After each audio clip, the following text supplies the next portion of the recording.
Saludos amigos, gracias por estar de nuevo con nosotros en su programa A Rajatabla, Peña de la Democracia en la República Dominicana. De verdad nos sentimos muy complacidos en que ustedes nos permitan el privilegio de su atención en este momento cuando llegamos a sus hogares o a los lugares donde ustedes se encuentren a través de Teleradio América con todas sus disponibilidades tecnológicas para todo el mundo. Y también Super TV 55 en Santiago, lo mismo con sus capacidades tecnológicas y también para todo el mundo desde el Cibao. Y el novedoso emprendimiento Canalda TV, que nos retransmite en las redes para todo el planeta los sábados a las 2 de la tarde. Estamos en todas partes. Este programa recorre el resto de la semana en un rol de orientador, de informador, pero sobre todo de promoción de la independencia, de la soberanía, de los principios patrióticos que nos legaron los fundadores de la nacionalidad dominicana. Este es un programa para gente sensible, para gente patriota, para gente que piensa en los demás. Gracias por estar con nosotros. En el día de hoy tenemos una muy interesante conversación sobre salario mínimo o sobre el salario general. El salario mínimo permea toda la escala salarial en el país. De eso vamos a hablar dentro de un momento con una de las personas más autorizadas para hablar de eso, porque es protagonista de primer orden en la lucha por el incremento salarial en la República Dominicana.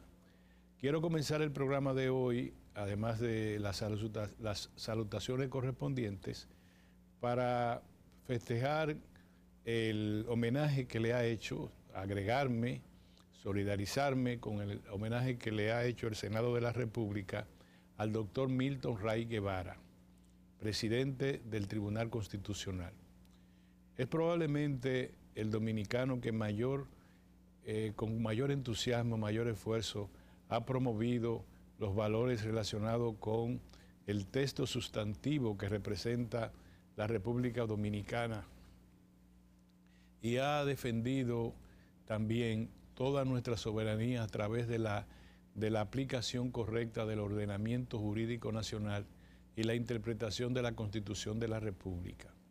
A él se le debe que los dominicanos pudimos pelear, para decirlo de alguna manera, en el orden de las ideas y del debate, el derecho que tenemos a establecer el principio de la nacionalidad, con una correcta interpretación de la jurisprudencia constitucional desde 1929 hasta nuestros días, que señala que son dominicanos, los hijos de dominicanos y de dominicanas, no importa si nacen en el extranjero o en territorio nacional, y son dominicanos también los hijos de extranjeros residentes legales en la República Dominicana, con excepción de las tripulaciones de los barcos, de los aviones, el personal diplomático y consular o quien se encuentre en esas condiciones en misión especial en la República Dominicana. Y no son dominicanos los hijos de inmigrantes extranjeros indocumentados, por entenderse que están de paso en la República Dominicana. De paso hasta que una autoridad competente los identifique y los disponga su repatriación hacia el lugar de procedencia. Eso es la correcta interpretación de la Constitución Dominicana, que en gran parte le debemos al empeño, al empuje, al entusiasmo y a la determinación del magistrado Milton Ray Guevara, homenajeado por el Senado de la República en un acto en el que estuvo presente el presidente don Luis Abinader y otras autoridades nacionales. Este programa se agrega a esos parabienes al magistrado Ray Guevara. Ahora quiero yo señalarle, en los minutos que me quedan antes de esta conversación que le he adelantado, quiero señalarle la importancia que el Banco Central ha mantenido en receso el incremento que tuvo, que dispuso en la tasa de referencia monetaria, la tasa de política monetaria, que es la que determina todo el valor que tiene la moneda entre los digamos, entre los bancos intrabancarios, la relación de los bancos con el Banco Central y con las autoridades monetarias y con el público. Y yo quiero señalarle esto a continuación, decirle a ustedes, queridos amigos y amigas, que eso ha motivado en gran parte que la inflación no se dispare a mayores proporciones. La inflación está alta todavía, pero, vamos a decirlo de esa manera, no está más alta a consecuencia de las políticas restrictivas del Banco Central, que ha retirado circulación de moneda y que ha restringido el crédito a través de la tasa monetaria de referencia.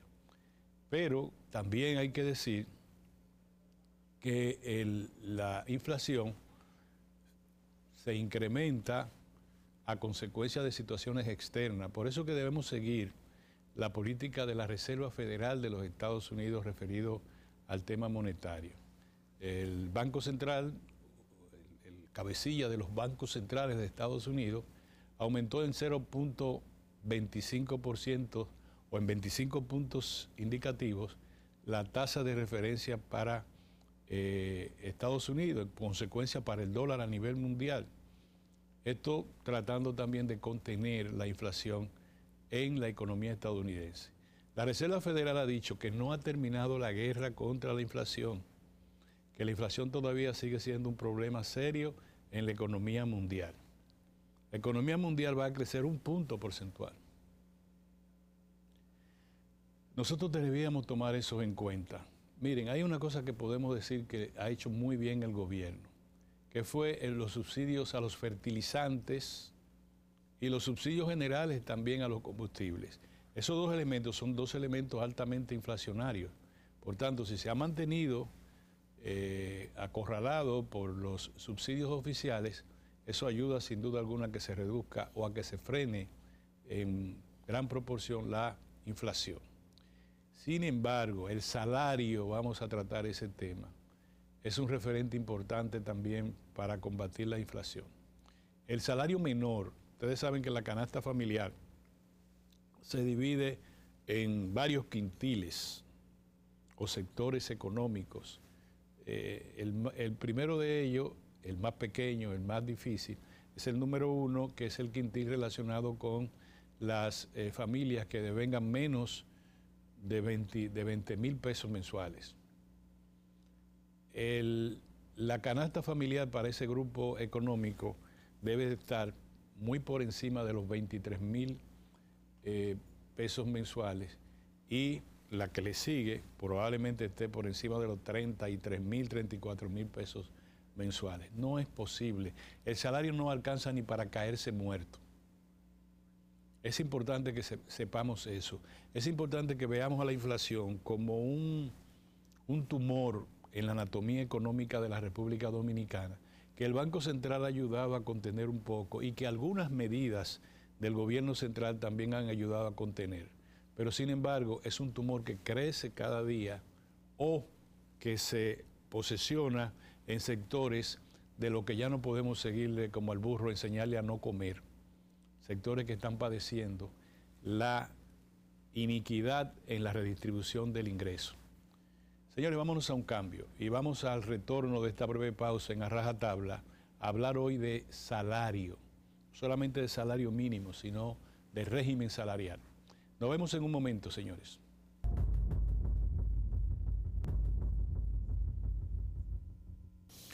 Bien, mis amigos, desde la semana pasada nosotros le informamos a ustedes que estábamos detrás de la casa de Rafael Pepe Abreu. Por dos razones. Primero, porque es el principal dirigente de la Central General de Trabajadores, le llaman ahora, tiene su nombre ahí, la Confederación de Trabajadores, etcétera, etcétera. Yo no voy a decir tantos nombres, pero es el jefe o es el principal líder del movimiento organizado de trabajadores en la República Dominicana y por tanto es el jefe de la delegación de trabajadores que va a discutir o que está discutiendo las nuevas tarifas de salario mínimo. Este es uno de los pocos países del mundo que tiene como 4 o 5 tarifas de salario mínimo. Es decir, cada sector tiene un salario mínimo y él está discutiendo eso. El problema que se está presentando ahora, y yo quisiera con esto saludar a Pepe Abreu, nuestro apreciado amigo y hermano de tantos años, es que el movimiento patronal, la Confederación Patronal de la República Dominicana, el nombre más apegado a tristes, de verdad uno recuerda tristemente ese nombre en la historia reciente y menos reciente de la República Dominicana. Sin embargo, es el que tiene, parece, la representación de los empleadores en esta discusión que es de ley y que es en el Ministerio de Trabajo a través del Consejo Nacional de Salario, así que se llama. Comité Nacional de Salario. Ahí vamos a discutir el salario. Yo quiero recrearle y que tú me ayudes a precisar cifras. Los trabajadores de las zonas francas, el salario mínimo es 11.900 pesos. 11.900 pesos. Perdón, ahí hay cerca de 90.000 a 110.000 trabajadores que ganan o que nominalmente están señalados a ganar 11.900 pesos. Pueden ganar 12.000, 13.000, hasta 15.000 pesos, 18.000 tal vez, lo que tienen más tiempo. ¿Ustedes creen que con eso se mantiene una familia? ¿Ustedes creen que es posible supervivir, estar en lo que le llaman la población económicamente activa? Bueno, eso es para poner un ejemplo. El guachimán gana más ahora. El guachimán gana 17.000, algo así. 350. 17.350 pesos. Ahora yo le digo a ustedes que ningún guachimán le pagan eso. Al guachimán le pagan entre 12, el guachimán que gana 15.000 pesos mensuales es prácticamente un tutumpote. No es verdad, se lo digo, no es verdad que esa compañía que manejan este personal le pagan 17.350 pesos a ningún guachimán. Tiene que ser un guachimán que esté al frente de la seguridad de alguna institución, de alguna empresa, de alguna inmueble muy preciado. Pero lo que están en los apartamentos y eso no es verdad, se lo digo yo sé por qué se lo digo. Y así sucesivamente, de eso vamos a hablar. Yo quiero ahora al saludar a Rafael Pepe Abreu, presidente de la Central, ¿cómo se llama completo? Confederación Nacional de Unidad Sindical. Confederación Nacional de Unidad Sindical. Ahí tiene todos los nombres de todas las centrales que habían antes. A cada uno le tomaron herencia de todas las centrales. Es un movimiento unitario de los trabajadores. Rafael, saludo, ¿cómo tú estás? Bueno, yo encantado de estar en Rajatabla y sobre todo estar con alguien como tú, que eres una persona de mucha formación y lo demuestra en cada comparecencia. Fíjate ahora lo que tú dices. Yo quiero hablar de régimen salarial. No es lo mismo hablar de salario mínimo, que es un episodio que pasa mañana, a hablar de régimen salarial, que es la discusión que hay que hacer en este país de nosotros. Sí. O sea, hay que hacer esa discusión sobre el régimen de salario en la República Dominicana. Pero fíjate tú, graficaste algo que me permite comparar esto. Por ejemplo, una pyme en la tarifa que vamos a revisar, ¿tú sabes de cuánto es tu salario? Orión. ¿Cuánto? 11.900 pesos. Entonces tú pones una zona franca, nosotros ponemos una zona franca, Orión, en igualdad de condiciones que una pyme. Eso es terrible. ¿Entiendes? Y eso no se compadece, no puede ser que una empresa de zona franca, compadre, que usted le dio una especie de amnisticio para que se instalara, creciera, las facilidades del mundo, exonerándole de impuestos, de aquello. Repatriar la ganancia en dólares. Su único rol es crear los empleos, los empleitos que crea. Y comprar algo en el mercado local. Pero, hermano, debía ser esa empresa, por lo menos, garantista de un salario digno que diferencia al trabajador que trabaja en ella del que tenga una pyme. Si tú no equipares el salario en los dólares, porque es una empresa extranjera que opera en la República Dominicana, una empresa que opera al margen de las leyes laborales en la República Dominicana, solamente con los señalamientos de salario y de pagar la luz. No paga bonificación porque está exonerada del pago de beneficios. Oye, eso. Está exonerada de eso. Entonces, si eso está a cambio de dólares, ¿cuántos son 11.000?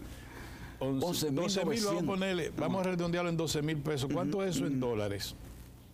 $3.000, perdón, ¿cuántos son? $300. Acuérdate que tú eres economista. $300, menos de $300. Menos de $300. Entonces, yo quiero ver si en Estados Unidos, en qué sitio, qué sector de Estados Unidos tiene un trabajador que solamente pueda ganar con esta agravante, Orión, con esta agravante. ¿Tú sabes lo que te iban diciendo? Si usted me sube eso, nosotros no vamos. Sí. ¿Entiendes? Cuando se intenta ponerle un impuesto, decirle, mire, basta ya, usted tiene 40 años, exento de impuestos, es hora ya de que usted al país le pague, por ejemplo, un 10%. Anda, eso en el 2012. Me acuerdo cuando el presidente Danilo se intentó discutir una reforma, ¿te acuerdas? En el Consejo Económico y Social. Estaba Agripino conduciéndolo en ese tiempo. Y cuando se intentó, oye, decirle a la zona franca, miren señores, de la ganancia, vamos a ponerle 10%. Mira, eso provocó una crisis que esta gente dijeron, mire, todas las inversiones que están ya instaladas, ok, se quedarán aquí. Pero las nuevas inversiones por venir, sí, porque no vendrán. Es enseñar al burro a no comer. Oye, y los funcionarios del área económica de Danilo se atemorizaron, mire, y dijeron, no, dejemos eso sin efecto. Y así ha sido con todos los... Que eso es un chantaje, porque por ejemplo, la industria del cigarro, que es de las más grandes del mundo, somos los mayores exportadores de cigarro procesado, la mayoría está en Santiago, esa zona ahí, para morir. Que se lleven todos los trabajadores que ya tienen la experiencia, la habilidad en preparar cigarros a mano, que se lleve todo, no se pueden llevar eso. Antes te decían, antes una empresa de zona franca cabía en la barriga de un avión. No, vamos mañana. Y se cogían todos sus motetes y se iban. Porque eran empresas textileras, pero ahora no. Esa es la clave, tú estás diciendo la clave. O estas empresas son empresas tecnificadas ya. Es que tú no te puedes llevar una mano de obra, calificada. Tú vas a decir, yo también lo voy a despojar a cada uno de la calidad que tienen como trabajadores. Una inyección. Ven, anótame, yo me la voy a llevar y se la voy a inyectar a un guatemalteco, a un salvadoreño. Eso no es posible. Eso no es posible. Y, Orión, una cosa más que debemos ver en esto. Uno no puede, o sea, el mundo no puede, no decir República Dominicana, hacer, por ejemplo, el proceso productivo sobre la base de una mano de obra apoyada en precarizar el salario. ¿Por qué? Porque si una gente lo que te dice a ti es, un inversor te dice, mire, si República Dominicana avanza a nivel salarial, los trabajadores, entonces yo me voy para Haití. Pero si Haití avanza, yo entonces me voy para Mali, en África, o para Nairobi. ¿Y cuál es el sentido hay una falsedad de la inversión y de la producción? Pepe, hay una falsedad. El salario no representa el costo mayor en el costo de producción. Nosotros aprendimos desde hace muchísimo tiempo que el salario no llega a un 8% en todo el costo para producir un bien terminado o un servicio. Entonces aquí te dicen, si me aumentan el salario, despido, embuste también, porque el capital siempre va a tener que estar asociado con la mano de obra. Si tú despides gente basado en que, si le aumentan eso es un chantaje vulgar también. Yo tengo 100 trabajadores. Si me aumentan el salario mínimo, no hablan de escala salarial. Mínimo. Yo voy a cancelar a 40. Bueno, pues tu rentabilidad va a ser mucho menor porque tú te vas a tener que comer tu capital y la maquinaria. Y échale salsa de tomate y cosas, a ver si te la comes, porque no funciona si no tienes la mano de obra directa o la habilidad del trabajador. Orión, por más que se reniegue de Carlos Marx en los tiempos actuales, ¿verdad? Una de las tesis que todavía no ha podido ser reversida es el tema de que la teoría de la plusvalía se aplica en todos los sentidos, ¿verdad? Claro. El dinero solo por sí mismo no se reproduce, no crece, ni mucho menos. Tiene que haber inversión. He cambiado un poco una expresión que tenía don Juan hace muchos años. Yo digo, si tú tienes en un barril de tu casa y tú lo llenas de papeleta y lo tienes lleno ahí, y cada vez hasta que se rebose, ya tú tienes que, para cerrarla te es difícil. Tú dices, yo soy un burgués. No, tú no eres un burgués, tú serás un rico, un millonario, depende del valor que tenga la papeleta ahí. Pero no un burgués. Esas papeletas no van a servir para nada. Tienen un valor nominal que tú lo tienes guardado. Pero si tú lo tuvieras en un banco, el banco te lo vuelve capital. Pero si tú lo tienes metido en tu casa ahí, guardado no sirve para nada. Entonces eso hay que decírselo a los que tienen dinero en este país. Su dinero no sirve para nada si usted no lo pone a trabajar, si usted no lo capitaliza. Esta es la verdad. Y para capitalizarlo habrá que hablar con Pepe, habrá que hablar con Efraín Sánchez Soriano, habrá que hablar con los dirigentes sindicales para decirles, vamos a llegar a un acuerdo, qué nivel tenemos de relación entre ustedes que tienen que representan la mano de obra y la habilidad, porque ahora no es mano de obra nada más, la habilidad. ¿O tú no crees que las zonas francas tienen ahora el ámbito farmacéutico? Sí. ¿Tú crees que ahí los que están trabajando ahí son pajitas de coco? Procedimiento. Los aparatos de procedimientos médicos más sofisticados se están haciendo en zona franca de República Dominicana. Muden esa zona franca para Bangladesh. Así mismo. Múdenla, no la pueden mudar de repente. Están haciendo ahí. Y hoy, porque yo ayer hablaba con una muchacha joven, una periodista de uno de los programas de tu amiga Faride, la Fulga, tiene un programa, ¿verdad?, en la nota ahí. Sí. Y la muchacha estaba hablando de la juventud. Ella decía, siendo ya joven, ¿verdad?, decía como que la juventud hoy está. Decía, mira, no es bueno hablar así. La juventud hoy es más preparada, es más tecnificada, claro, hay más desarrollo. Orión, cuando tú estudiaste en la universidad, ¿qué tecnología tú veías en los tiempos que tú te formaste? ¿Cuántos vehículos tú veías? ¿Cuántos jóvenes trabajando tú veías? En el periódico, la máquina mecánica. ¿Cuántos podían ir a la universidad cuando tú fuiste a la mamáter allá? O sea, eran pocos los que podían ir. Era casi una especie como de selección. Y con mucho sacrificio. Con mucho sacrificio. Con mucho sacrificio, ¿verdad? Yo me acuerdo de la guagua aquella, montado en la puerta, agarrado, ¿verdad? Casi en la huella. No había un transporte, casi pisando en el piso. Entonces mucha gente yo digo, no. El mundo nunca se puede decir que como que va en retroceso. Yo siempre creo que va hacia adelante, que se avanza, aunque sea con dificultades y con elementos como los que encontramos de ese tipo de anclaje, por ejemplo, que se da a nivel salarial en República Dominicana. Y ahora, entrando en materia, el Banco Central en su informe de desempeño económico del 2022 dijo que aumentaron los trabajos formales en una cantidad que no te puedo precisar ahora y disminuyeron los trabajos informales. ¿Te parece a ti que está bien esa relación? Yo pienso que ellos ahí están haciendo un cálculo basando, por ejemplo, en la recuperación de los puestos laborales suspendidos en la pandemia. ¿No ves? Es decir, volviste a un estado normal de lo que ocurrió al momento de la pandemia, con 1.500.000 gente en la calle, ¿entiendes? De repente, entre suspendido y cancelado, con una industria de la construcción que, por supuesto, hizo así, ¿me entiendes? Bajó, fue empatada inmediatamente por eso, industria hotelera cerrada, ¿me entiendes? Bueno, lógicamente, unas pymes, la mayoría cerrada, sin operación. Entonces, eso pasó. Eso se recupera posteriormente. El tema nuestro, Orión, en eso es que no podemos conformarnos con eso. No tenemos que entender que aquí existe un desempleo estructural que no hemos logrado superar. ¿Por qué? Porque los gobiernos nuestros que hemos tenido en los últimos tiempos, los gobiernos democráticos que hemos tenido en los últimos tiempos, crean por lo general 100.000 empleos por año. Lo crean, ¿tú entiendes? De una u otra forma.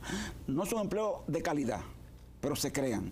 Ahora, Orión, entran en el mercado de trabajo otros 100.000 que entonces no consiguen colocación. Se van al chiripeo. Entonces, estos se quedan flotando en esa masa flotante, ¿verdad? Que se va al chiripeo, economía informal, y a otros derivado, ¿tú entiendes?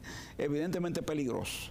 Y muchos intentan, inclusive ir al exterior, como todos sabemos, por diversas vías, ¿no entiendes? De esa gente que queda en ese estado. Entonces, por eso, esas cifras que te ofrecen no pueden llevar a intentar conformarnos con eso, sino entrarle el diente al tema del desempleo estructural. Y para eso, Orión, es que hace falta lo que tú estás diciendo. Lo que tú estás diciendo del régimen salarial también pasa por eso. Por ejemplo ahora, mira, con todo el silencio que se veía en el año pasado, nosotros hicimos un acercamiento, por ejemplo, a nivel empresarial. Una ola inflacionaria. Hablamos con Pedro Brache, recuerda que estaba en el CONE, un hombre muy abierto, ¿verdad? En cuanto a las discusiones. Yo no te digo en cuanto a ceder, pero es una persona muy dialogante, ¿verdad? Dialogante. Bueno, ¿y qué se estaba buscando con eso? Hay que decir que con el apoyo del ministro de Trabajo, él participó bastante en eso. Lo que tú estás diciendo. El nombre es que difiere nada más de lo que tú dijiste. Discutir la posibilidad de un pacto salarial de largo alcance. Se llamaría, Orión, Pacto por los Salarios. ¿Qué incluiría ese pacto? Incluiría 3 cosas. Tema del empleo, tema de la indexación salarial, que como sabes se ha perdido, ¿verdad? Acuérdate que eso comenzó y después se paralizó. El tema de la indexación de los salarios por el monto de inflación. El año pasado la inflación cerró en 7 puntos y algo. Eso quiere decir que eso me rebajaron a mi salario. Exactamente. En términos nominal. No, y hay una congelación. Por ejemplo, los salarios en el gobierno de Balaguer, en aquellas famosas huelgas que nosotros hacíamos, ¿te acuerdas? En los 90, se llegó a un pacto con Balaguer de que los salarios se fueran indexando según monto de inflación y comenzamos con 3,000 pesos. Todo trabajador que ganara, por ejemplo, 3,000 pesos, era exonerado, menos de 3,000 pesos, era exonerado de pago de renta. Pero eso fue subiendo cada año, ¿verdad? Ahora está como en 30 y algo. Y llegó un momento que llegó a 34,000 pesos. Entonces ahí se paró. Hoy, eso está en 48,000 pesos. Oye eso, Orión. Entonces, está en 48,000 pesos, se congeló, se paró, mucho con Magindía, pero no se pudo, no prosperó y se quedó ahí. Y entonces, lo que se propuso fue revisar esa indexación para aplicarla y entonces hacer lo que nosotros denominamos en ese pacto, un pacto por los salarios para haciendo aumento progresivo según monto de inflación, en 10 años, por ejemplo, se devolviera el poder adquisitivo de los salarios, el denominado salario real, se le devolviera la capacidad de compra, ¿verdad? Sí. Ese fue el sentido que eso tuvo. Vamos a dejarlo ahí mismo. Eso es régimen salarial. Para nosotros volver sobre ese tema. Mis queridos amigos, este es un tema muy interesante porque atañe a toda la familia, atañe a todos los seres humanos que estamos en lo que le llaman la población económicamente activa y a lo que están esperando para ingresar a ella. Vamos a un cambio comercial y vamos a retornar casi de inmediato en su programa A Rajatabla. Nos vemos en un momento. Bueno, mis amigos, gracias a nuestros amigos del Cibao. Siempre les damos las gracias toda la semana porque nosotros nos sentimos muy alegres, muy privilegiados en tener tanta audiencia en el Cibao. 14 provincias del Cibao. Gracias a nuestros amigos de todo el país, gracias a nuestros amigos de los Estados Unidos por estar con nosotros y del resto del mundo. Estamos con Rafael Pepe Abreu, el líder sindical que nos está hablando del régimen salarial, de las discusiones que se van a dar en el Comité Nacional de Salario, que se están dando ya, y cuál es el futuro de la clase trabajadora dominicana en términos del salario real. Pepe, cuéntame. ¿Qué pasó? ¿Qué pasó? No se pudo llegar a esa discusión que tú planteas, un régimen salarial sobre la base de un pacto por los salarios, incluyendo esos 3 temas señalados. La indexación. Entonces, ¿qué tuvimos que hacer nosotros ante eso? No, pedir entonces al Comité Nacional de Salarios la convocatoria adelantada del comité. La tarifa vence en el mes de julio. Esta tarifa incluye gran empresa, mediana, pequeña, pyme, guardianes privados y trabajo de campo. Esas son las 6 tarifas en discusión en ese grupo. Entonces, ¿qué pasa? El comité respondió. Nosotros fuimos.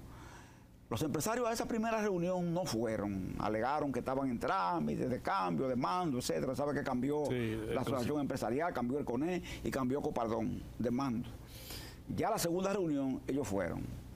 Y por fin se juramentaron en el comité, porque sabe que el comité para conformarlo necesita 3 de ellos, 3 de nosotros y la parte gubernamental que es permanente, ¿verdad? Sí. Porque ese es el tripartismo. Se conformó ya el comité y ahora estamos pendientes a que en la próxima semana se convoque para que comencemos entonces la discusión de fondo. Nosotros depositamos una propuesta, 35% de aumento a esas 6 categorías. ¿Qué han dicho los empresarios hasta ahora?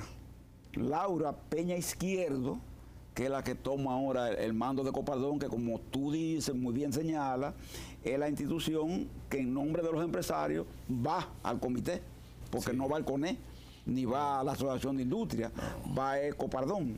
Entonces, ella dice que se necesita un estudio, que ellos están estudiando, y hace Juan Marancini diciendo lo mismo en el CONE, que están haciendo un estudio. Van a esperar a julio. Así que salió. ¿Por qué, Orión? Por eso, porque ellos estaban acostumbrados, ¿sabe a qué? A que comenzáramos la discusión encima del vencimiento de la tarifa para ganar un tiempo. Sí. Como ahora no se le dio así y se aceptó la convocatoria anticipada del comité en virtud de la inflación en curso, entonces quieren, mediante otro mecanismo de tardanza, etcétera, etcétera, pues lograr alcanzar el tiempo que perdieron ahora, ¿verdad? Porque están obligados a comenzar antes. Entonces, ¿qué estamos diciendo nosotros a través de Rajatabla? Es advirtiéndole a los representantes gubernamentales, básicamente, que no se presten ni caigan en esa trampa, ¿verdad? Que necesitamos buscar una salida en este mes de febrero, recién comenzado, a ese tema del salario. Dos cosas, Pepe. La primera es que yo no sé por qué el empresariado, que también ha debido avanzar en el plano social, es decir, es la tercera generación, desde que tú y yo estábamos por allá, por esos tiempos que éramos jóvenes, que ya toma la rienda de las empresas y de los gremios empresariales. Comenzó una primera desde el señor aquel que era presidente del Consejo de Hombres de Empresa, cuando era machista. Heriberto de Castro. Antes que él. Antes que Heriberto de Castro. ¿Cómo se llama? Que era bastante malhumorado, por cierto, a veces. Sí. ¿Te acuerdas? Que era muy balaguerista en ese tiempo. Sí, Heriberto de Castro era ese, pero antes de Heriberto había otro. Payo Ginebra.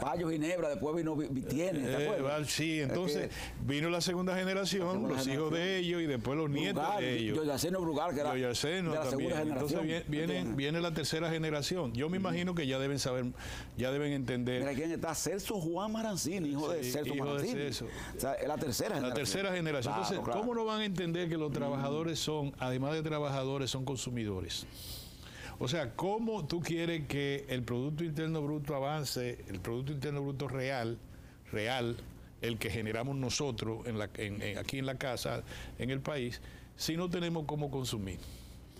Y entonces ahí está la desgracia que por una razón, y es verdad, fundamentalmente externa, aumenta la inflación. Entonces yo no puedo comprar más plátano, yo no puedo comprar más pica-pica, yo voy a comprar menos pica-pica porque mi salario se ha quedado disminuido, no es igual, yo no gano lo mismo, yo gano menos, por lo que tú señalaste, porque la indexación se detuvo en los 48,000 pesos. 34,000 pesos se detuvo. Y está en 48,000. Entonces mi salario está bajito, va para atrás y los precios van para adelante.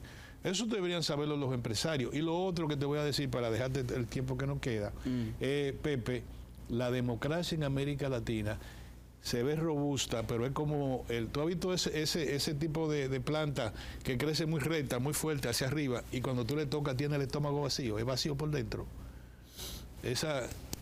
La democracia en América Latina es así. Me gusta esa figura. Crece recto, tú has visto esos palos largos. Sí, y tú le haces así, tac, tac, tac, hueco por dentro. La democracia en América Latina lo demostró la de Chile. Chile no era la referencia cuando nosotros estábamos. Estaba Pinochet matando gente en Chile, nos decían, la economía de Chile es emblemática, es la de mayor crecimiento. En Chile se vendía hasta el agua, se vende, está privatizada hasta el agua. En Chile se demostraron, la clase media demostró que está en la miseria. Entonces yo le digo a los empresarios dominicanos, vamos a apostar a que aquí hay un crack. No será hoy, no será mañana, yo no sé cuándo. ¿Sabe, Orión, que el presidente Abinader, en una intervención internacional que hizo, yo recuerdo que él dijo lo siguiente, refiriéndose a las inversiones extranjeras, sobre todo en el área turística? Le preguntaron sobre el por qué la República Dominicana seguía siendo atractiva, ¿verdad?, a la inversión, pese a todo lo que se dice, ¿verdad?, del país. Y él dijo, es porque en República Dominicana la polarización que caracteriza a otros países no se da, no se está dando. Ahí viene entonces el apoyo en ese análisis que tú haces, ese breve análisis que tú haces. ¿Por qué aquí, pese a todo ese tema, no se da esa polarización?